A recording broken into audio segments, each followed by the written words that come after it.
ED ने पकड़ी नवाब मलिक की गिरेबान। आतंकी दाऊद से जुड़े एनसीपी के नेता के तार। कई घंटों की पूछताछ के बाद ईडी ने किया गिरफ्तार।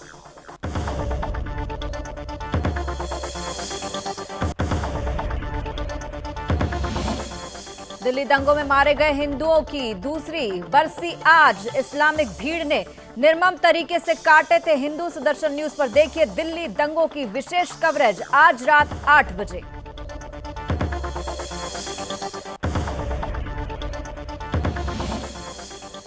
हैदराबाद में हनुमान मंदिर पर इस्लामी भीड़ का हमला। गौ रक्षकों को आई गंभीर चोटें। पुलिस ने गौ तस्करों की बजाय गौ रक्षकों पर की कार्रवाई।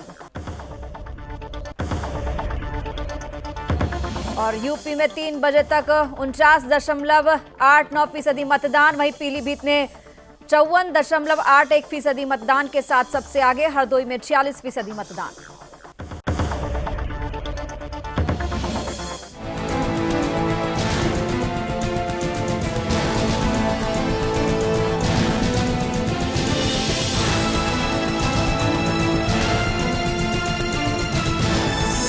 आप देख रहे हैं सुदर्शन न्यूज। नमस्कार, मैं हूं पूजा सिंह। आप देख रहे हैं सुदर्शन न्यूज और वक्त है अपना उत्तराखंड का। जी हां, और सबसे पहले बात करेंगे देहरादून की। देहरादून में बजरंग दल कार्यकर्ताओं ने हर्षा की हत्या के विरोध में मशाल जुलूस निकाला। मौन जुलूस में प्रदेश के सैकड़ों लोगों ने भागीदारी ली और अपना शोक श्रद्धांजलि के साथ लगातार हिंदू युवकों को निशाना बनाए जाने पर आक्रोश प्रकट किया। इस मामले में विकास वर्मा का कहना था कि कुछ समय से देश में जिहादी विचारधारा के लोग अराजकता फैलाने का लगातार प्रयास कर रहे हैं, जिसमें हिंदू समाज के युवाओं की हत्या की जा रही है। आपको बता दें, हर्षा ने फेसबुक पर अपनी अभिव्यक्ति की आज़ादी का इस्तेमाल करते हुए स्कूलों में हिजाब का इस्तेमाल न करने का एक पोस्टर डाला था। और इस पोस्ट में श्री राम सेना के अध्यक्ष श्री यशपाल रावत ने कहा है कि सरकार से मांग की है कि इस घटना की उच्च स्तरीय जांच कर सभी दोषियों को मृत्युदंड दिया जाए और हर्षा के परिवार को सुरक्षा और आर्थिक मदद के साथ साथ परिवार के एक सदस्य को सरकारी नौकरी दी जाए। नहीं, हिंदू समाज की सुरक्षा के लिए हम लोग खड़े हैं। हम अपना दिन रात हिंदू समाज की सुरक्षा के लिए करते हैं। आज समाज को खड़े होने की आवश्यकता है। हम लोगों के साथ हम उनकी सुरक्षा के लिए खड़े हैं, लेकिन उनको भी खड़े होने की आवश्यकता है कि वास्तव में इस प्रकार से अगर चिन्हित करके वो लोग संगठन के कार्यकर्ताओं को मारते रहे तो इस समाज की रक्षा कौन करेगा? यह समाज निर्बल और कमजोर है, यह दिखा चुका है, तभी वो लोग हावी हो रहे हैं। और अब समाज की एकजुटता आप देख सकते हैं यहाँ किस प्रकार की है, और आगे भविष्य में इसका पुरजोर उत्तर भाषा में दिया जाएगा, संभवतः उन्हीं की भाषा में।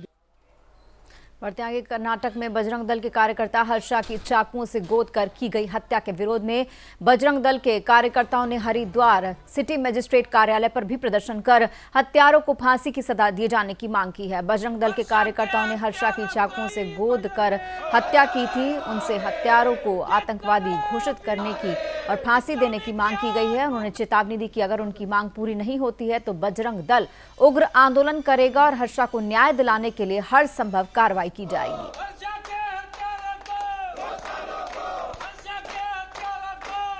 कर्नाटक के अंदर हिंदू संगठन बजरंग दल के कार्यकर्ता हर्षा की जो एक निर्मम हत्या कर दी गई, वो केवल इसलिए की गई कि जिहादी मानसिकता के लोगों के द्वारा, मुस्लिम कट्टरपंथियों द्वारा जो हिजाब प्रकरण को आजकल बढ़ा चढ़ाकर कॉलेजों में भी महिलाएं हिजाब पहनकर जा रही हैं, उसका विरोध किया जा रहा था। तो हर्षा ने जो है फेसबुक पर एक पोस्ट डाली जिसमें लिखा गया कि हिजाब बंद होना चाहिए। उसे लेकर मुस्लिम कट्टरपंथियों में रोष व्याप्त था, जिसको लेकर उन्होंने बजरंग दल के कार्यकर्ता की निर्मम हत्या कर दी। तो हम आज सिटी मजिस्ट्रेट हरिद्वार के माध्यम से राष्ट्रपति को ज्ञापन प्रेषित कर रहे हैं, जिसके अंतर्गत हम चाहते हैं कि हर्षा के जो हत्या के आरोपी हैं उन पर कठोर से कठोर कार्रवाई हो और सभी कट्टरपंथियों को ये पता चले कि जो ये देश है ये भारत के संविधान से चलने वाला है, ये देश शरीयत से नहीं चलेगा और भारत का संविधान इन लोगों पर लागू हो और इन्हें जो है हत्या की सज़ा दी जाए। कर्नाटक में अपने बजरंग दल के कार्यकर्ता की एक हत्या की गई है, जिसकी हत्या केवल इसलिए की गई कि वो हिंदू मानसिकता का व्यक्ति था, हिंदू विचारधाराओं का व्यक्ति था और हिंदुत्व के लिए बात करता था। और कुछ मुस्लिम जिहादी लोगों ने केवल इसे टारगेट करते हुए उसकी निर्मम हत्या कर दी गई है। और ये हत्या केवल जिनके द्वारा की गई है केवल वो शामिल नहीं है, इसमें कोई षड्यंत्र है और बड़ा षड्यंत्र है। कर्नाटक राज्य में बजरंग दल कार्यकर्ता की सामूहिक हत्या की आंच लाल कुआं पहुंच गई है। इस कड़ी में लाल कुआं तहसील परिसर में विश्व हिंदू परिषद, बजरंग दल और आरएसएस कार्यकर्ताओं ने तहसीलदार के माध्यम से राष्ट्रपति को ज्ञापन सौंपा है। इस दौरान तमाम हिंदू संगठनों का कहना है कि इस प्रकार हत्या को बर्दाश्त नहीं किया जाएगा। साथ ही सभी कार्यकर्ताओं ने अपराधियों को तत्काल फांसी दिए जाने की मांग भी की है। कर्नाटक में बजरंग दल कार्यकर्ता की मुस्लिम मुसलमान कुछ समय से जिहादी विचारधारा के लोग कार्यकर्ता की हमारे हत्या हुई है, हम उसकी घोर निंदा करते हैं और हम चाहते हैं सरकार से कि उसको कड़ी से कड़ी सज़ा दी जाए और आगे भी इस तरीके की कोई भी घटना की पुनरावृत्ति ना हो। हमने महामहिम राष्ट्रपति के नाम से ज्ञापन तहसीलदार महोदय को सौंपा है और उस पर उचित कार्रवाई करने के लिए हमने उसमें दिया है।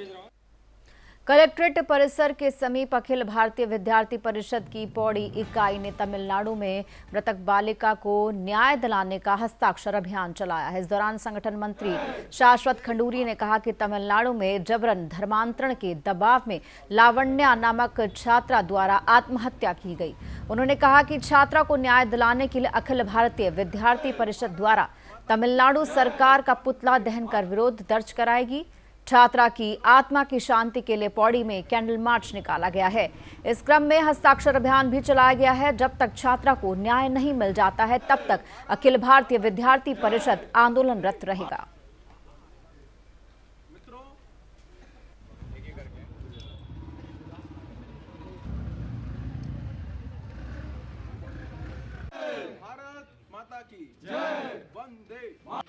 पहले मैं आपके चैनल का आभारी हूँ कि एक बहुत महत्वपूर्ण विषय की कवरेज आप सब यहाँ करने आए हैं, उसके लिए आप सभी का सहृदय आभार। मित्रों, तमिलनाडु की धरती पे हमारी एक छोटी बहन जिसका नाम लावण्या था, उस लावण्या नामक छात्रा ने ईसाई मिशनरी के दबाव में आकर आत्महत्या उस छात्रा बहन ने की है। वो छात्रा बहन एक विद्यालय में पढ़ती थी और विद्यालय में पढ़ने के बाद वो क्रिश्चियन मिशनरी स्कूल में उसकी पढ़ाई चल रही थी और क्रिश्चियन मिशनरी स्कूल में लगातार उस पर यह दबाव बनाया जा रहा था कि आप अपना धर्मांतरण करो, आप ईसाई धर्म को अपनाओ, और लगातार उस विषय को लेकर उस पर और उसके परिवार पे दबाव बनाया जा रहा था। प्रताड़नाएं, तरह तरह की प्रताड़नाएं उस छात्रा बहन पे उस विद्यालय द्वारा की जा रहा था।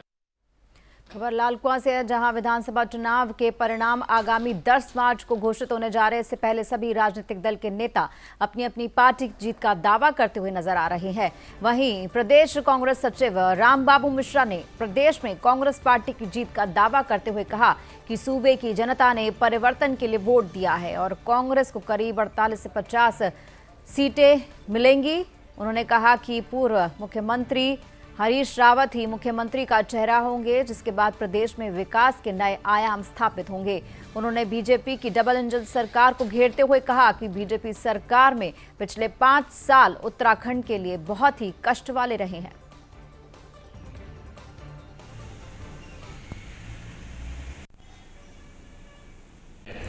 ये कहना चाह रहा हूँ कि उत्तराखंड में कांग्रेस की सरकार बन रही है और करीब जो है 48 से 50 सीट तक कांग्रेस की जीत तय है। इस बाबत कम से कम 15 से 20,000 वोट से जीत होगी और दोबारा हरीश रावत ही उत्तराखंड के मुख्यमंत्री बनेंगे। उत्तराखंड संस्कृत अकादमी की ओर से ऋषिकेश के जयराम आश्रम में 1 दिवसीय संस्कृत गोष्ठी का आयोजन किया गया और गोष्ठी में अपर सचिव समेत तमाम पदाधिकारी मौजूद रहे। कार्यक्रम में जयराम आश्रम के अध्यक्ष ब्रह्मस्वरूप ब्रह्मचारी बतौर मुख्य अतिथि शामिल हुए। 1 दिवसीय आयोजित संस्कृत गोष्ठी कार्यक्रम में संस्कृत के संरक्षण और उत्थान को लेकर विचार विमर्श किया गया। कार्यक्रम में सैकड़ों की संख्या में संस्कृत के छात्रों और योग के छात्रों ने प्रतिभाग किया। कार्यक्रम के ब्रह्मस्वरूप ने पत्रकारों से हुई वार्ता में बताया कि संस्कृत के संरक्षण और उत्थान के लिए सामाजिक संस्थाओं के साथ ही सरकार को आगे आना चाहिए। उन्होंने ये भी कहा कि यदि सरकार संस्कृत के उत्थान के लिए 1 करोड़ रुपए देती है तो वो अपने संस्थान की ओर से भी 1 करोड़ रुपए देने को तैयार है।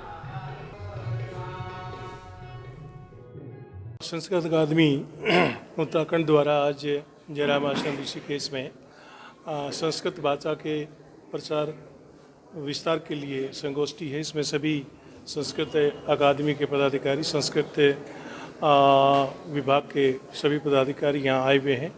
विभिन्न संस्थाओं के प्रधानाचार्य भी यहाँ आए हुए हैं। संस्कृत भाषा गंगा की तरह पवित्र है। जिस तरह से गंगा बहती है, इसी से संस्कृत भाषा पूरे हिंदुस्तान में, पूरी दुनिया में बहती है। कि हमारा बजट कम रहता है और कार्यक्रम ज़्यादा हैं, तो उसी के अंदर हमको कार्यक्रम करने पड़ते हैं। संस्कृत को बढ़ावा देने के लिए मुख्य चीज़ क्या है, जो हमारी छोटी छोटी परीक्षाएं होती हैं, चाहे बाबू की हो, चाहे बड़े अधिकारियों की हो, चाहे लोक सेवाओं की हो, उसमें इसका एक पेपर रखा जाए। अगर इसका पेपर रखा जाएगा तो इसका निश्चित रूप से प्रचार प्रसार होगा, बढ़ावा होगा। संस्कृत भाषा को लोग पढ़ेंगे, समझेंगे, और संस्कृत अपने ही आप में एक बहुत अच्छी भाषा भी है। राजधानी देहरादून में रिटायर्ड आईपीएस के घर चोरी के मामले में पुलिस ने 3 शातिर अपराधियों को चोरी के साथ सामान के साथ गिरफ्तार किया है। इस मामले में एसएसपी जन्मजय खंडूरी ने बताया कि रेस कोर्स में रिटायर्ड आईपीएस अधिकारी के घर में चोरी की घटना को शातिर चोरों ने अंजाम दिया। पुलिस ने काफी तेजी से काम करते हुए आरोपियों को गिरफ्तार भी किया है। गिरफ्तार अभियुक्तों का आपराधिक इतिहास खंगाला जा रहा है। सबसे बड़ी बात यही रही कि चोरों को चोरी का सामान बेचने का मौका नहीं मिला, क्योंकि पुलिस ने इस पर त्वरित कार्रवाई की।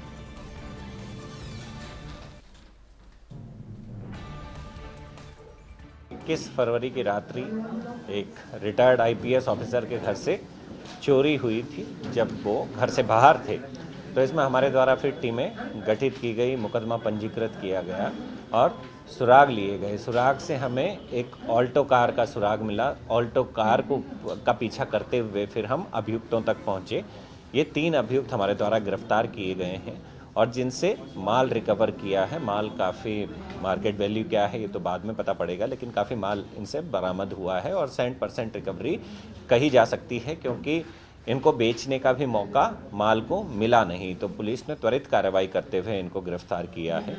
जो 3 अभियुक्त गिरफ्तार हुए हैं उनमें 2 अभियुक्तों द्वारा पूछताछ में बताया गया है कि इनकी मुलाकात जेल में हुई थी। तो इसका मतलब इनका आपराधिक इतिहास भी है। इनका आपराधिक इतिहास अभी खंगाला जा रहा है। जिन थानों से ये बंद हुए थे उन थानों से कम्युनिकेट किया जा रहा है। जो भी आपराधिक इतिहास आएगा उसके अकॉर्डिंग आगे की कार्रवाई भी की जाएगी और गैंगस्टर की कार्रवाई भी इनके खिलाफ की जाएगी। विकासनगर में बाड़वाला के गोगा जाहरवीर मंदिर के भगत के द्वारा 4 दीवारी का कर अवैध कब्जा किया जा रहा है, जिसका गांव वालों ने विरोध किया। मौका देखकर अवैध तरीके से मंदिर के बाहर ईंटों की ऊंचाई बढ़ा दी गई, दीवार बना दी गई। गांव वालों का कहना है कि ग्राम पंचायत की भूमि, जिसमें शिवरात्रि पर हर साल मेला लगता है, इस दीवार के बनने से मेला लगना वहां के लोगों को आवागमन में बड़ी दिक्कतें पैदा कर सकता है। इसकी सूचना ग्रामवासियों द्वारा एसडीएम विकासनगर को दी गई और मौके पर एसडीएम के द्वारा कानूनगो और पटवारी को भी भेजी गई।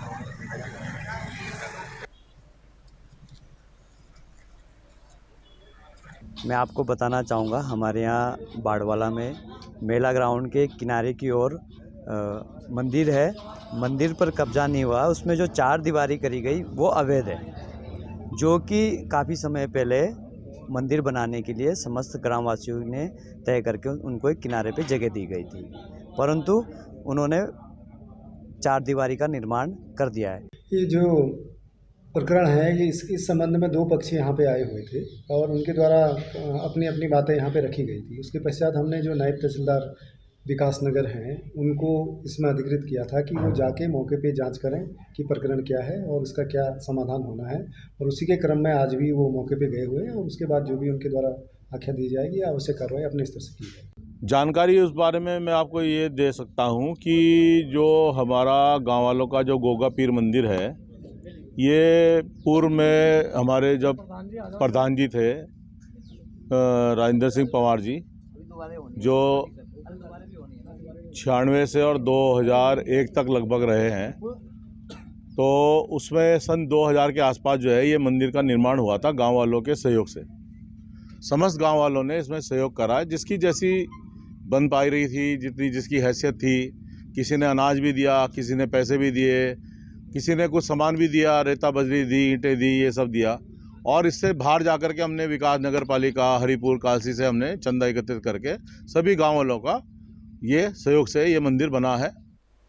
ऋषिकेश में पुलिस को बड़ी कामयाबी हाथ लगी है। बता दें कि मुनिकीरेती थाना पुलिस और एसओजी की टीम ने एक नशे के तस्कर को गिरफ्तार किया है, जिसके कब्जे से 800 ग्राम चरस बरामद की गई है। मुनिकीरेती थाना प्रभारी निरीक्षक रितेश शाह ने कहा कि आरोपी देहरादून का रहने वाला है। फिलहाल पुलिस ने मामला दर्ज किया है और आरोपी को जेल भेजा गया है। वहीं मामले में उससे पूछताछ भी जारी है।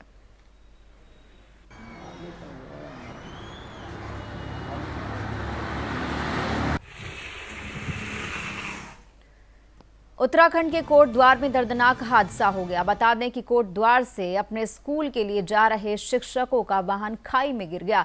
वहीं इस हादसे में 3 लोगों की मौत हो गई है। इस वाहन से शिक्षक स्कूल जा रहे थे, तभी यह हादसा हुआ। वहीं मरने वालों में 2 महिलाएं और 1 शिक्षक शामिल है और 2 गंभीर रूप से घायल हुए। बताया जा रहा है कि कोटद्वार से गुमखल की ओर जाते समय यह हादसा हुआ। वहीं स्थानीय लोगों ने मामले की सूचना पुलिस को दी है। पुलिस मौके पर पहुंची और शवों को पोस्टमार्टम के लिए भेजा गया है।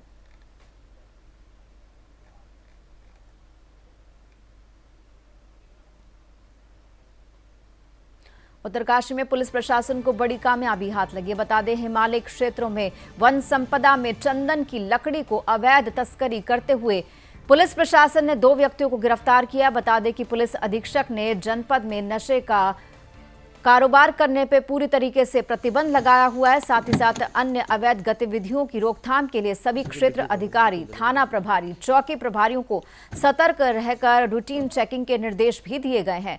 जिसके क्रम में मुखबिर की सूचना पर पुलिस ने वन विभाग बैरियर देवीधार से 2 तस्करों को लकड़ी की तस्करी करते हुए पकड़ा है। इस दौरान पुलिस ने अवैध लकड़ी बरामद की है। बता दें कि तस्कर अवैध लकड़ी को उत्तर प्रदेश ले जा रहे थे, लेकिन पुलिस की सतर्कता ने इन्हें नाकाम कर दिया। फिलहाल पुलिस ने इनको गिरफ्तार कर जेल भेजा है और मामले की जांच जारी है।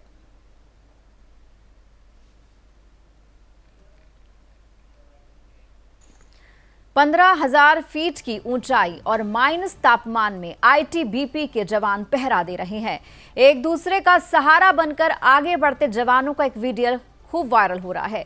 इनके शौर्य और साहस को इसमें देखा जा सकता है। माइनस तापमान में आईटीबीपी के जवान सीमाओं की चौकसी कर रहे हैं।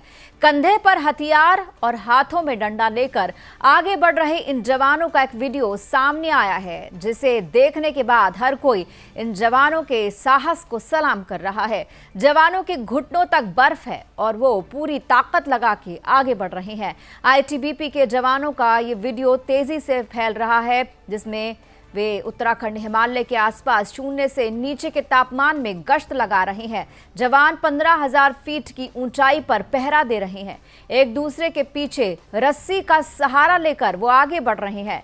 सीमा के अलावा नक्सल विरोधी अभियानों समेत अन्य ऑपरेशन में तैनात किए जाने वाले आईटीबीपी के जवान देश का अग्रणी अर्धसैनिक बल है। आईटीबीपी जवानों को अत्यधिक ठंड की स्थिति में उत्तराखंड के सीमावर्ती स्थान पर 0 से 25 डिग्री सेल्सियस कम तापमान पर प्रशिक्षित किया जाता है। इतना ही नहीं, किसी भी स्थिति का सामना करने के लिए बल हमेशा तत्पर रहता है। इस बल के जवानों को हिमवीर भी कहा जाता है, क्योंकि ये बल बर्फ से ढकी चौकियों पर तैनात रहकर देश की सुरक्षा में पहरा देते हैं। देश की सुरक्षा के लिए हर चुनौती का सामना करने वाले इन वीरों के जज्बे को हर कोई सलाम कर रहा है।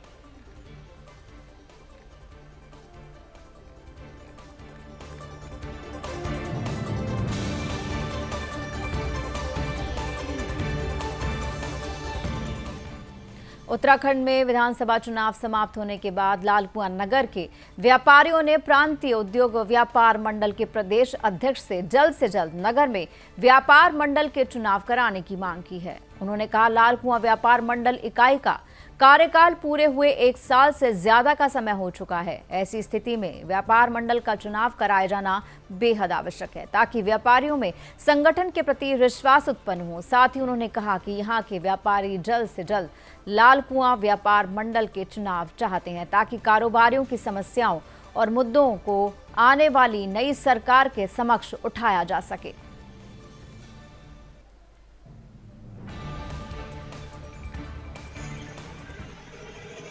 उद्योग व्यापार मंडल पूरे प्रांत का प्रतिनिधित्व करता है, पूरे प्रांत के व्यापारियों का समर्थन रहता है। लोकतांत्रिक प्रक्रिया के अनुसार जो बाइलॉज है प्रांतीय उद्योग व्यापार मंडल का, प्रत्येक 3 साल में चुनाव हो जाना चाहिए।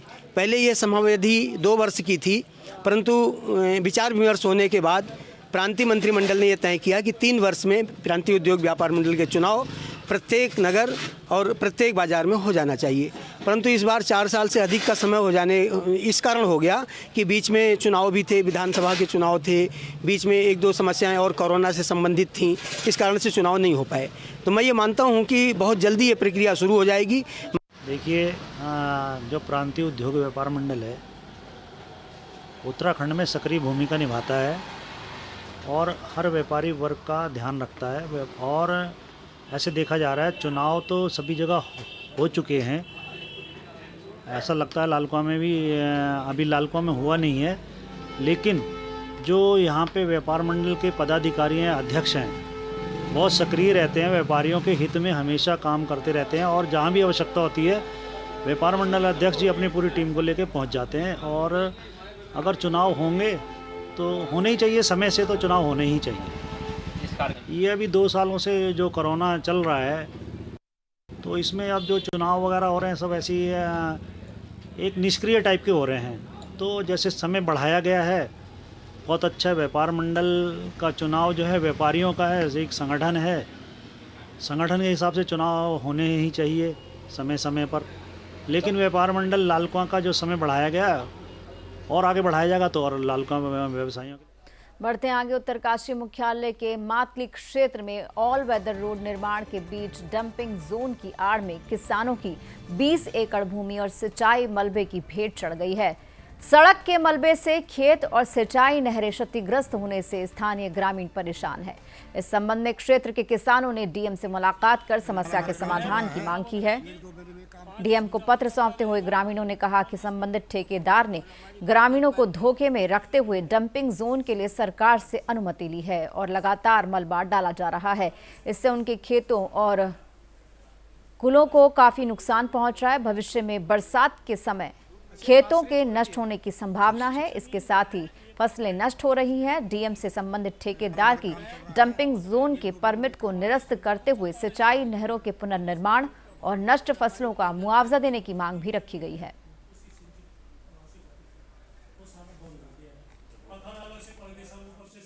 हम आज अपनी इस समस्या को, सिंचाई की समस्या को लेकर जिलाधिकारी महोदय से मिलने आ रखे हैं और उनको अपनी समस्या से अवगत कराएंगे। हमारे यहाँ पर जो है जो सिंचित भूमि है झरोली नामे तोक में, उसमें डंपिंग जोन बना करके उसमें जो है हमारी नहरों को जो है बंद कर दिया है, जो कि मुख्यतः 3 दूर जो है उसमें से होकर जाती थी, जो कि 4-5 सालों से बंद है। कुमार ने जो है रोड साइड से नीचे डंपिंग जोन की परमिशन ली है और पब्लिक को धोखे में रखा कि आपकी नहर को बंद नहीं करेंगे, हम नहर आपकी चलती रहेगी। पब्लिक ने कहा कोई बात नहीं, हमारा नुकसान नहीं होना चाहिए। हमारी 4 फसल हो गई ख़त्म और डंपिंग जोन इतना बन गया कि बारिश में सब मलबा चले जाएगा नीचे। पौड़ी में मौसम ने अपना मिजाज बदला है। श्रीनगर, गढ़वाल, सतपुली, चबट्टा खाल और यमकेश्वर में सुबह से ही आसमान बादलों से घिरा रहा। दोपहर बाद हल्की बारिश शुरू हुई। बारिश होने की वजह से तापमान में गिरावट दर्ज की गई। बारिश का सिलसिला शाम तक चलता रहा। ठंड से बचने के लिए लोग अलाव का सहारा लेते नजर आए।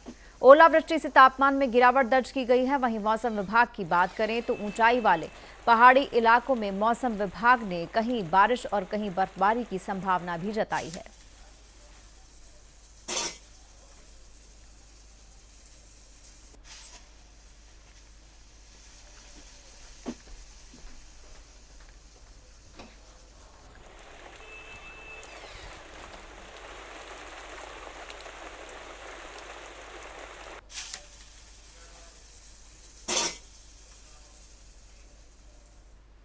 देहरादून में बजरंग दल कार्यकर्ताओं ने हर्षा की हत्या के विरोध में मशाल जुलूस निकाला। मौन जुलूस में प्रदेश के सैकड़ों लोगों ने अपनी भागीदारी दी और शोक प्रकट किया, श्रद्धांजलि दी।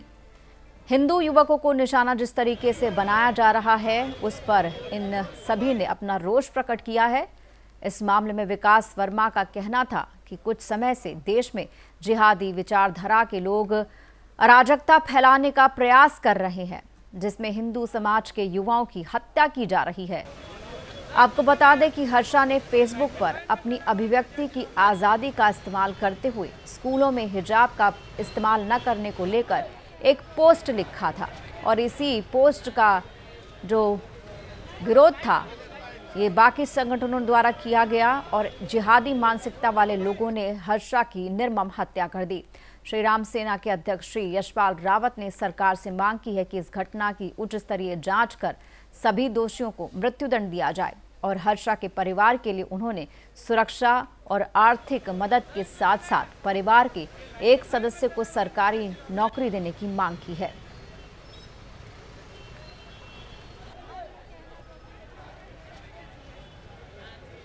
से नहीं, हिंदू समाज की सुरक्षा के लिए हम लोग खड़े हैं। हम अपना दिन रात हिंदू समाज की सुरक्षा के लिए करते हैं। आज समाज को खड़े होने की आवश्यकता है हम लोगों के साथ।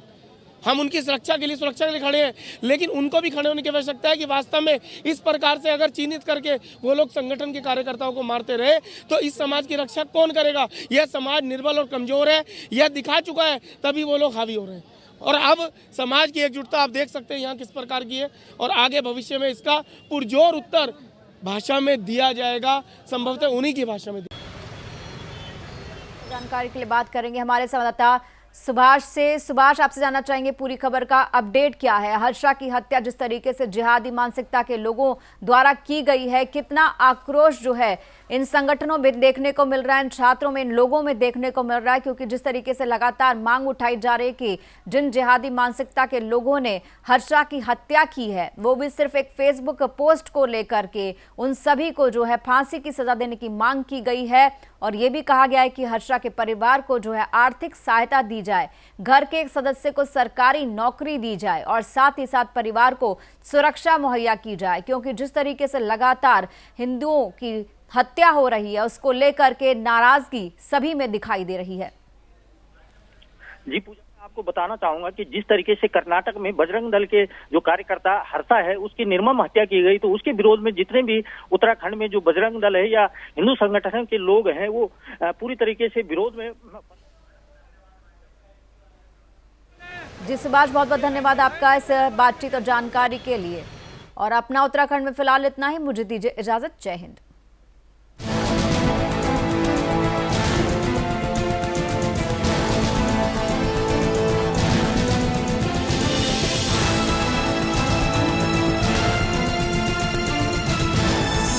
आप देख रहे हैं सुदर्शन न्यूज।